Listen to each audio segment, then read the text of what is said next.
como cidadão brasileiro, é muito bom estar aqui, ouvir isso tudo, ouvir o esforço de quem está desenvolvendo isso no Brasil. Então, isso para qualquer brasileiro, então, como brasileiro, eu estou muito feliz. E como regulador também, como representante da Anvisa, né, saber que nós temos, vocês vão ver aqui, condições no Brasil, como qualquer outro local no mundo, de desenvolver um produto regulado e para atender a população. É isso aqui. Não tem conflito de interesses. Vou já introduzir rápido, né? Terapia avançada, como vocês viram falar aí, né? Foi esse ano passado, na lei de pesquisa clínica, a gente consegue colocar esse conceito na lei. Isso é muito importante. É um dos, talvez, poucos países no mundo que tem isso em lei, né? Isso é muito forte no país. Por exemplo, a gente tem um conceito desse em lei, isso é muito importante. E classifica esse produto como um tipo especial de medicamento complexo. Isso é muito interessante do ponto de vista regulatório, porque traz o caminho, né? Primeiro, o caminho geral do medicamento. O que é um caminho de regulação de medicamento? Que precisa passar por ensaios de desenvolvimento pré-clínico, precisa passar por aprovação em ensaio clínico, pesquisa clínica, precisa ter uma aprovação para registro e precisa ser monitorado após o registro. É isso que é o caminho, né? Só que aqui é um medicamento especial, então ele tem especificidade, ele não segue as regras iguais a qualquer medicamento, isso é importante. E também é complexo, então isso faz com que a gente precise ou desenvolva mecanismos para aprovação, anuência desse tipo de produto. Por isso vocês vão ver que tem elementos aqui específicos para esse tipo de registro, né? A gente registra inclusive até com fase 2, vocês vão ver pela complexidade, né? Tem que ser constituído por células que foram submetidas a manipulação extensa ou que vão desempenhar uma função distinta, então a terapia celular avançada, né? ou engenharia de tecidos, ou que consiste em genes humanos recombinantes, ou que contém um gene humano, porque esses construtos, né, de terapia gênica aí, vocês sabem que tem gene de tudo quanto é coisa lá dentro. Então, mas tem que ter um gene humano para ser considerado terapia gênica. Bem, a divisão é essa, né? Então hoje, tá, pessoal? Porque isso, assim como vocês da ciência estão evoluindo, a regulação tenta acompanhar, é sempre mais atrasada, né? Normal. Mas hoje está assim a divisão dos produtos. Vocês podem ver que até 2018, quando a gente fez a primeira norma, não tinha esse último aqui, ó, produtos combinados. Começou a aparecer isso. Então isso aqui daqui a uns anos pode ser que aumente, mude, faz qualquer coisa. Mas a classificação é essa, né? A gente tem hoje produto de terapia celular avançada, é quando o produto final é uma célula, né? O produto de engenharia tecidual é quando eu tenho tecidos que foram engenheirados, ou órgãos, inclusive, a partir em laboratório. O produto de terapia gênica pode ser em vivo, que é a entrega do gene terapêutico através de um vetor, pode ser viral ou não viral, né? Ou terapia gênica ex vivo, que é a que se faz aqui, né? Que é a célula modificada, só que em laboratório. Toda terapia gênica é uma célula modificada. Se vai ser em vivo ou ex vivo, vai depender da metodologia, né? E os produtos combinados é que muitas vezes hoje tem sido desenvolvido mecanismos de entrega desses produtos, principalmente terapia celular, gênica, alguma coisa onde você tem para alguma cirurgia específica determinado produto para injetar o gene, né, no sítio tecidual específico. Então esses produtos combinados para a gente fazer uma avaliação do dispositivo médico envolvido. Então ele é desenvolvido junto com o produto, né? Um pouco nesse sentido. Aqui eu trouxe para vocês como é que está a situação do Brasil. Nossa primeira norma de ensaio clínico, né? Ela foi elaborada em 2018. A gente começou a ter ensaios e foi crescendo, você vê que vai, abaixa. Enfim, hoje nós temos mais ou menos 50 ensaios clínicos do Brasil avaliados. Tanto ensaio intervencional, o que nós chamamos disso? São ensaios que tem um produto sendo investigado ali, né? Então tem intervenção ou observacionais. Vocês vão ver que muitos produtos são registrados baseado num termo de compromisso e que após o registro precise continuar fazendo estudos, nesse caso observacionais. Tá? É por isso que a gente faz esse mapeamento dos dois aí. Todas essas informações estão no portal da Anvisa. Inclusive o nome do centro, pesquisador principal, está tudo lá para todo mundo ver e com transparência onde está acontecendo esses ensaios. Os principais doenças são essas que nós mapeamos, né? Mas pode ter um outro ali que às vezes sai, né? Não está atualizado, mas é mais ou menos isso. São doenças imunogenéticas para terapia gênica. Vocês viram aí, né? Doenças oncológicas também. A maior parte é terapia gênica. Esse modelo é um modelo parecido com boa parte do mundo também. A maior parte fica em terapia gênica, né? terapia gênica em vivo. No Brasil, a gente tem sido alvo muito de estudos de terapia gênica em vivo, estamos crescendo terapia gênica ex vivo, terapia celular pouco. A média de avaliação da Anvisa tem sido em 137 dias. E aí nós vamos ter um probleminha, porque a lei agora exige que a Anvisa analise em 120. Vamos ter que nos estrangular lá para cumprir. Mas 137 a nossa média de avaliação, isso vai depender muito. Nós temos 16% desses ensaios com patrocinador nacional. Por que eu chamei a atenção? Geralmente a gente põe a outra porcentagem. Mas é porque aqui, para a gente chamar a atenção, que apesar de pouco, em comparação ao patrocinador internacional, a gente tem que celebrar. E vocês fazem parte disso, porque não é fácil desenvolver esse tipo de produtos que é de alta tecnologia, né, e de alto conhecimento, e o Brasil está despontando. Vocês vão ver alguns dados aqui. Aqui são centros, né, centro de pesquisa, onde está mais aqui, só para a gente passar rápido isso aqui, vocês já estão...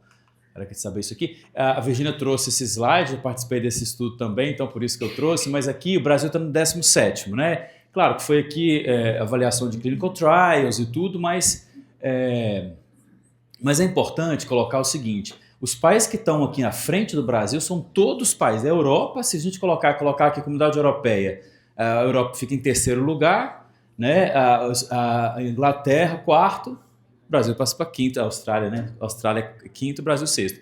Isso do ponto de vista de pesquisa, que vocês vão ver, os ensaios de medicamento comum, o Brasil é 19º, até hoje. Quantos anos o Brasil faz pesquisa com medicamento, né? Então, considerando que a gente está falando de terapia gênica, né? Produto que o nosso foi colocado aqui, inovador, ainda por cima disruptivo, o Brasil está bem na fita em relação a outros países, inclusive, né, Japão e tal. Aqui no Mercosul, não pode nem comparar, né, no Mercosul, desculpa, na América Latina, nós somos o primeiro lugar que se faz, inclusive em termos regulatórios também, é uma grande oportunidade para o Brasil se consolidando como centro de pesquisa clínica, de desenvolvimento, expandir isso para a América Latina. No mundo, por exemplo, aqui os países do BRICS, por exemplo, o Brasil está em segundo lugar, perde para a China, né? Mas China, só os Estados Unidos que ganha deles, né? Por enquanto. Então, aqui por exemplo, né? Então a gente, claro que, né, a gente podia estar muito maior, a gente tem possibilidade de ter muitos ensaios, a Anvisa está trabalhando para isso, dentro do que a gente pode fazer, e eu sei também que a comunidade científica, então o Ministério da Saúde está trabalhando para isso, a gente aumentar os ensaios, mas é uma medida de orgulho. Sim, o Brasil tá bem nesse tipo de estudo e reconhecido, tá? A gente vai para fora do país, a gente vê como que outros patrocinadores, empresas têm visto o Brasil bem, no sentido de trazer para cá mais estudos. De registro, nós temos 9 produtos registrados, todos de terapia gênica, aí vivo ex vivo, vocês já falaram muito sobre isso, todos sobre termos de compromisso. Isso é um tipo de registro que foi desenvolvido naquela ideia da lei lá de medicamentos complexos, tá?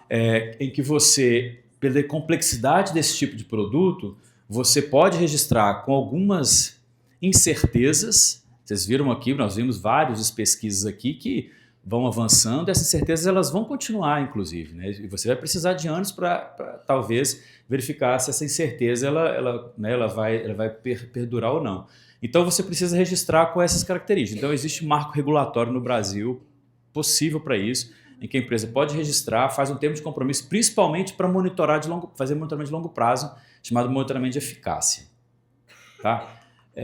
Aqui está os registros de terapia gênica no mundo. O Brasil também está aqui, ó, no 5º, né? Na frente da China, inclusive, ó. Mas produtos registrados, tá? Aqui é diferente, né? Porque lá, enfim, aqui, se é só terapia gênica, tá? As suas terapias celular mudariam um pouco o cenário. A Coreia, por exemplo, é um país que tem muita terapia celular. Coreia do Sul.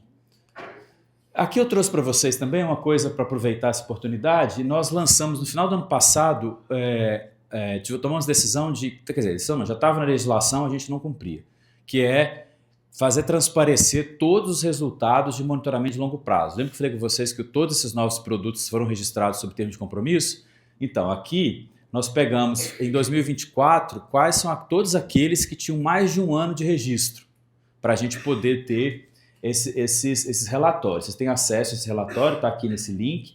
Esse relatório, por exemplo, são esses 5 produtos primeiro, esse ano a gente aumenta mais um produto e assim vai, né, e monitorar todo ano. O que tem nesse relatório?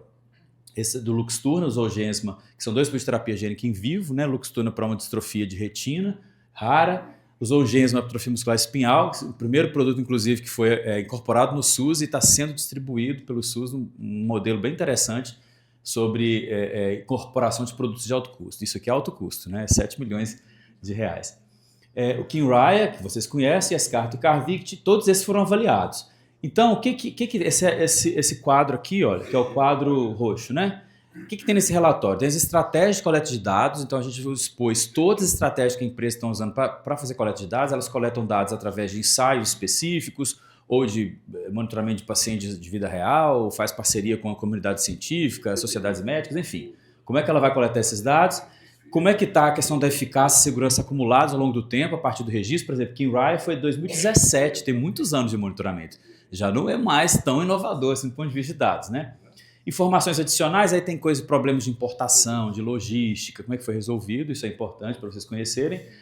Tem uma análise integrada de risco-benefício, tá? Porque isso diz que o produto pode continuar no mercado ou não. E uma lista de serviços qualificados. Então a gente todo ano vai atualizar essa lista. Quais são os hospitais, quais são os centros de coleta que são qualificados para trabalhar com esses produtos. Isso vai ficar transparente. Então a ideia aqui, só para vocês, né, não sei se é bobeira eu falar, porque vocês trabalham com esses produtos, né? Então todos eles têm taxas de remissão sustentadas, com durabilidade de resposta em pacientes recidivários refratários, similares aos dados do registro. Nós vamos fazer isso. Nós vamos pegar o registro e vamos, vocês aprovaram com esse endpoint, com essa característica. Como é que está o produto? Ele está baseado nas mesmas, né? Está similar, ele continua no mercado. Tá? E tem alguns dados até superiores, você sabe melhor do que eu sobre isso. Aqui, destaque cenários de segunda linha, né? Produtos que foram registrados, por exemplo, em linhas mais avançadas, já começam a reduzir as linhas de tratamento. Necessidade de acompanhamento contínuo, apesar de tudo, devido à complexidade e que a gente precisa monitorar por mais tempo. Então, tudo isso no site da Anvisa, tá? Com relação à segurança também, consiste os mesmos dados de pesquisa clínica, síndrome de elevação de citocina e neurotoxicidade continuam sendo as mais preocupantes ainda, né? E tudo bem, mas o mais importante é que os protocolos que foram provados no registro, eles continuam sendo efetivos no manejo, então isso é importante. E aparece a malignidade secundária, era teórico, e começa a se esperava, mas ele torna-se um risco real, muito baixo, baixíssimo do ponto de vista de probabilidade, mas ele tornou-se real, não só mais teórico. Enfim, só para vocês verem as funções, então o papel da Anvisa ele é a primeira linha de aprovação, primeira linha regulatória de aprovação de um produto. Então a Anvisa faz a aprovação, depois disso passa por precificação, porque como ele é um medicamento, ele entra nas regras de precificação, depois passa para incorporação, ou sistemas públicos, ou no sistema SUS, né, nosso público, sistema público, ou no sistema privado. Enfim, esse é o caminho geral. Para a Anvisa, o importante é isso aqui, olha, ela precisa promover requisitos e estratégias fiscalizatórias para que, tá meio feia essa frase, né? Mas enfim, para garantir eficácia, segurança e qualidade desses produtos, né? Então, avaliação e acompanhamento de pesquisa clínica envolve os dois, tá? Ensaio clínico, quando tem paciente, intervencional ou observacional, aí depois que pesquisa clínica. Autorização e registro para comercialização com controle de responsabilidades de produtos inovadores, aí todo o sistema de compromisso, e monitoramento, boas práticas de fabricação, farmacovigilância, eventos de longo prazo e tal. Nas pesquisas clínicas também tem outras ações, eu vou falar um pouco mais. Enfim, para avaliar a especificidade e complexidade desse produto, a gente utiliza essa linha de pensamento, né? Você precisa avaliar sempre o contexto terapêutico, como é que as evidências estão relacionadas a esse contexto terapêutico, as incertezas e como manejar essas incertezas. Nada disso aqui precisa ser resolvido para ser um registro. O que é importante é ter controle disso tudo. Eu não vou falar para a gente ganhar tempo com isso aqui, tá? E aqui, um outro também estudo que nós trabalhamos junto com o pessoal aqui do Banco Mundial, inclusive o Brasil, com a Índia, com a África do Sul, reuniu vários países chamados de média e baixa renda, né? O Brasil está envolvido. Como é que eles lidam com o desenvolvimento e regulação de terapia gênica? E foi muito interessante, esse artigo vale a pena todo mundo ter acesso. E aí, assim, a ideia é que todos estejam juntos participando de um processo de interresponsabilidade entre si, né? Financiadores, academias, reguladores, todos juntos aqui. E é o que a gente está fazendo no Brasil, é um caminho que está acontecendo também nesse país. A Índia, por exemplo, também tem desenvolvido isso. Então, e a outra mensagem é que os requisitos regulatórios precisam ser adaptados.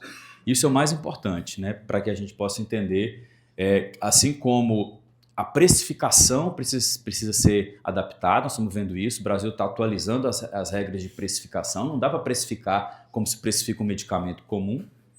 As regras de incorporação no SUS, nós temos um exemplo aí que é o Zolgensma, né? Não sei se você sabe, ele está sendo incorporado com compartilhamento de risco. Então, só vai pagar se realmente ele atingir por determinado tempo o efeito terapêutico. Isso é bem interessante e inovador. E assim como a Anvisa também, em 2018, criou as normas e foram normas inovadoras e a gente precisa continuar inovando nessas normas, né?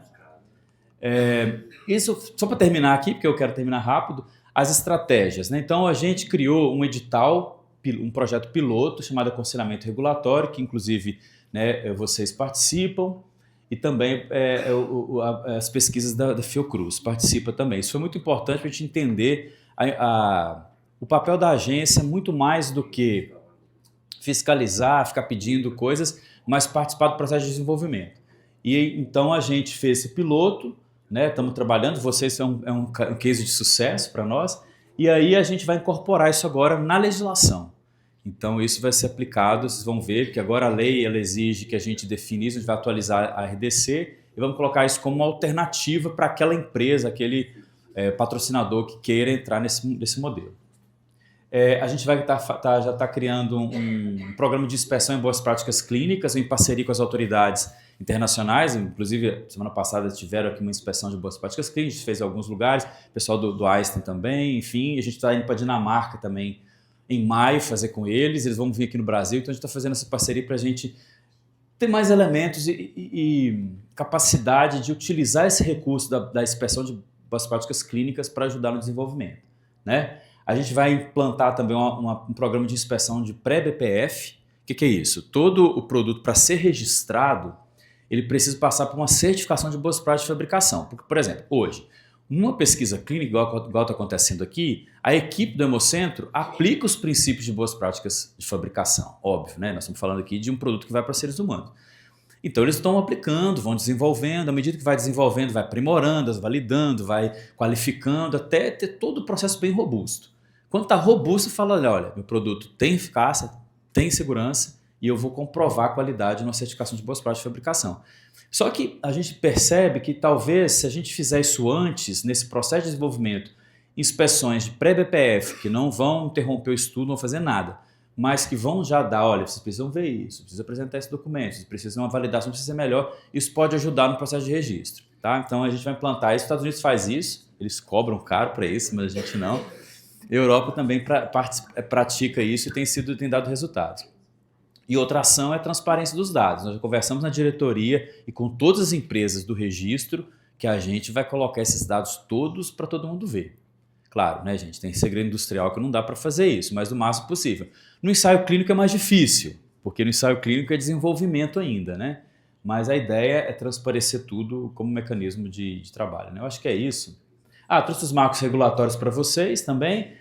A gente segue as leis lá de 77, né, que define medicamento, fala assim que todo medicamento, todo produto para saúde, tem que ser avaliado pela vigilância sanitária, essa lei que é a base, né?